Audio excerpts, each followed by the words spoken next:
आज हम आपको कराने जा रहे हैं पूरी ब्रज 84 कोस की परिक्रमा। इस पूरी परिक्रमा में हम आपको गाँव है इस मोहनपुर अड़ूकी गांव में से निकलते हुए हम पहुंचते हैं आगे जाके तारसी के लिए। मोहनपुर अड़ूकी छोटा सा गांव जहां बहुत सारे भंडारे लगा रखे हैं। हम पहुंचते हैं आगे जाके तारसी गांव में, जिसे तालबन भी कहते हैं। इस स्थल को पर पहुंचने के लिए हमें रेलवे लाइन के नीचे जो एक पुल बन रहा है, उस पुल में से होकर पार करके ब्रज 84 कोस की परिक्रमा को जाना पड़ता है। आप एक एक स्थल को ध्यान रखें। यदि कभी भी आप ब्रज 84 कोस की परिक्रमा दे रहे हो तो इन स्थलों को ध्यान रखेंगे तो आपको ये स्थल सारे मार्गदर्शन करते हुए जाएंगे, एक संकेत करते हुए जाएंगे। जब आप कभी भी बिना किसी से पूछे, बलभद्र कुंड है और दाऊ जी का मंदिर है, इस तालबन तारसी के दर्शन करने के बाद हमें पुनः एक बार अंडर रेलवे के अंडरपास से निकलते हुए पुनः हम आगे चलते हैं और हम पहुंचते हैं कुमुदवन, जिसे कुदरवन भी कहते हैं, जिसे खदिरवन भी कहते हैं, जहाँ श्री महाप्रभु जी की बैठक है और जहाँ बहुत सुंदर स्थल विराजमान है। ऐसे स्थल की तरफ, कुमुदवन की तरफ, कुदरवन की तरफ हम आगे बढ़ते हैं। तारसी गांव से, तालवन से आगे निकलते हुए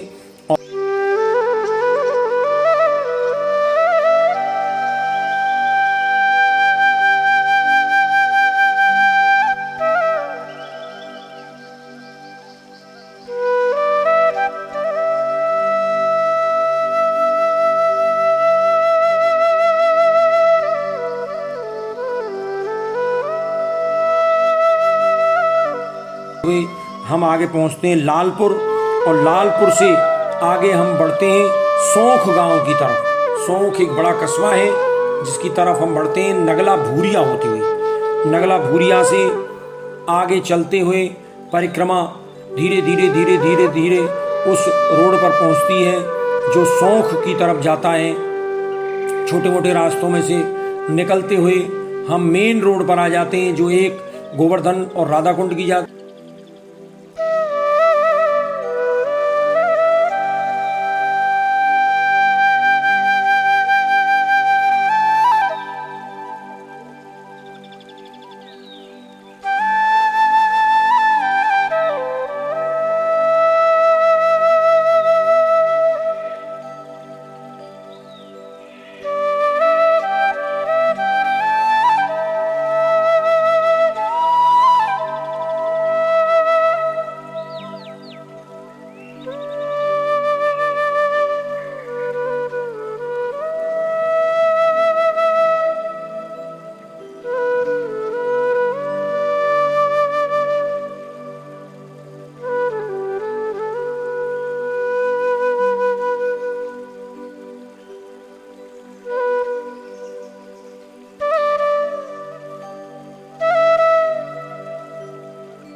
की ओर जाता है तो दूसरा सौंख की ओर जाता है।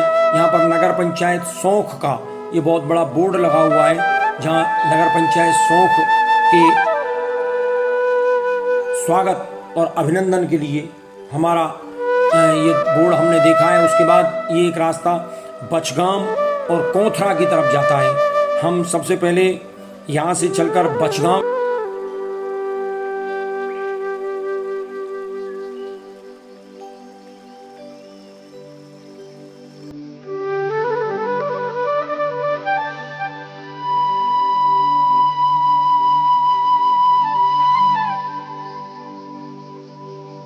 से चलकर बचगांव जाएंगे और बचगांव के बाद कोथरा जो गांव है वो उत्तर प्रदेश का अंतिम पड़ाव स्थल है।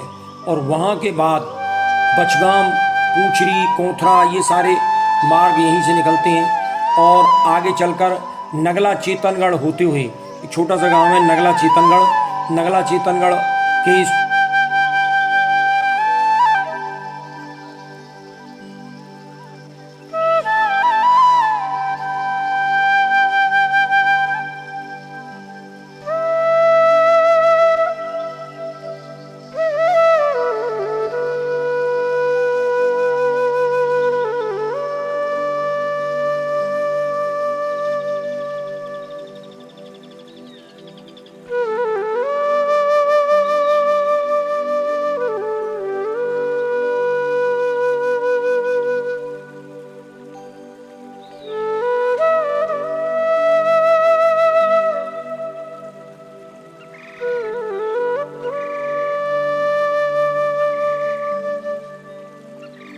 छोटे से गलियों में से, मार्ग में से आगे बढ़ते हुए हम पहुंचते हैं कोथरा, जो उत्तर प्रदेश का अंतिम पड़ाव स्थल है, और वहां से परिक्रमा प्रवेश कर जाती है राजस्थान में। ये राजस्थान का ब्रज 84 कोस परिक्रमा का प्रमुख प्रवेश द्वार है, जहाँ से परिक्रमा राजस्थान प्रांत में प्रवेश करती है। ये आप देख सकते हैं, सीमा प्रारंभ राजस्थान। यहाँ बहुत चौड़ा मार्ग ब्रज 84 कोस का, छोटे से गलियों में से, मार्ग में से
नगला दादू, और नगला दादू से आगे चलकर हम पहुंचते हैं बहेज गांव में।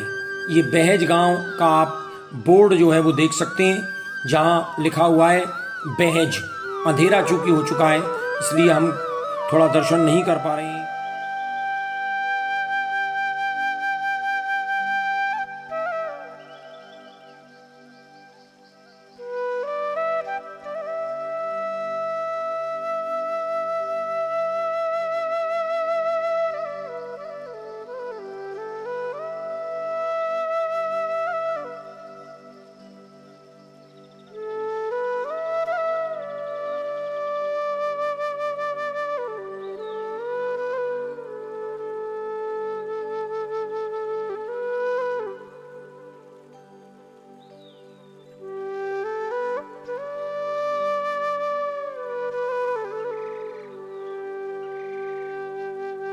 पा रहे हैं आगे बहेज गांव से हम पहुंचते हैं डीग की तरफ, जो बहेज से 4 किलोमीटर दूर है। और डीग जो है, जिसे हम लठावन भी कहते हैं, जहां पर बहुत सुंदर जल महल हैं। ये सामने देख सकते हैं आप, जल महलों की नगरी डीग। ये जल महल हैं, और जल महलों की नगरी डीग में हमारा स्वागत यहाँ के नगर पालिका के बोर्डों के द्वारा किया जा रहा है।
तो हम पहुंचते हैं बद्रीनाथ धाम की तरफ। भगवान कृष्ण के द्वारा प्रकट किए हुए चारों धाम बद्रीनाथ, केदारनाथ, गंगोत्री, जमुनोत्री, इन चारों धामों के हम आपको दर्शन कराएंगे इस ब्रज 84 कोस की परिक्रमा में।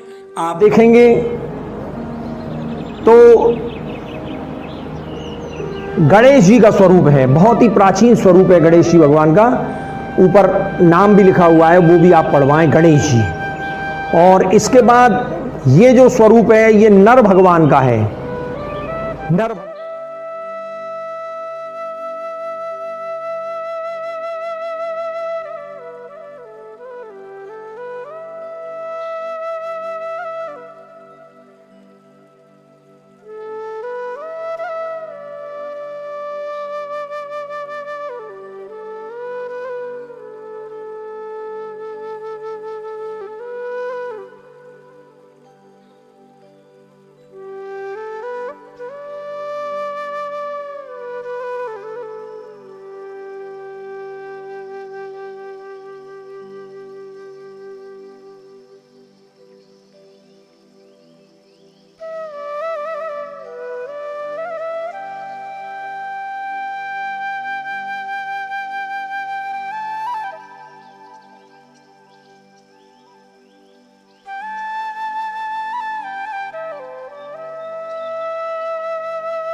ये यमुनोत्री,